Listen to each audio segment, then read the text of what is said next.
Success is a lousy teacher. It seduces smart people into thinking they can't lose. It's fine to celebrate success, but it is more important to heed the lessons of failure. This is a fantastic time to be entering the business world, because business is going to change more in the next 10 years than it has in the last 50. Your most unhappy customers are your greatest source of learning. Intellectual property has the shelf life of a banana. The first rule of any technology used in a business is that automation applied to an efficient operation will magnify the efficiency.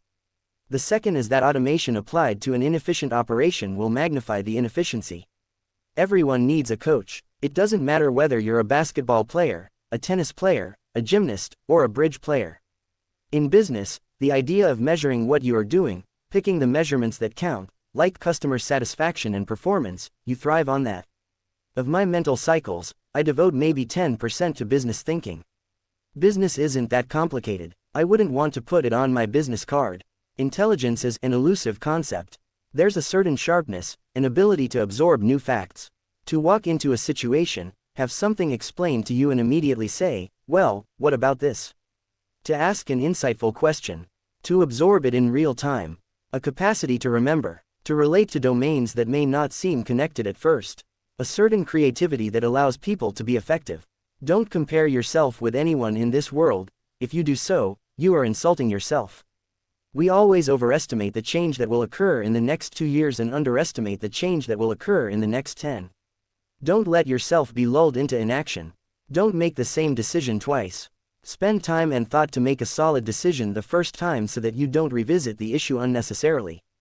If you're too willing to reopen issues, it interferes not only with your execution but also with your motivation to make a decision in the first place. After all, why bother deciding an issue if it isn't really decided?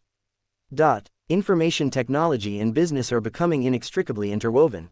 I don't think anybody can talk meaningfully about one without talking about the other.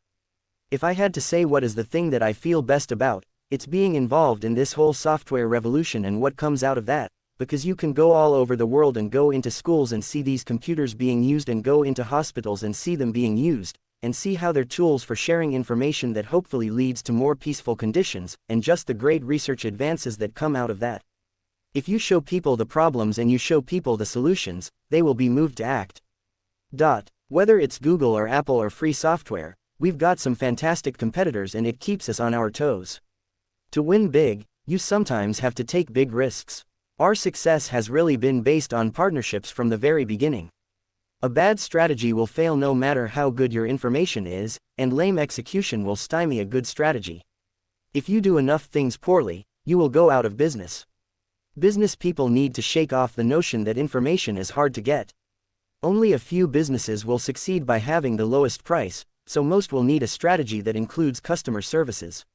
Customers want high quality at low prices and they want it now. A company's ability to respond to an unplanned event, good or bad, is a prime indicator of its ability to compete.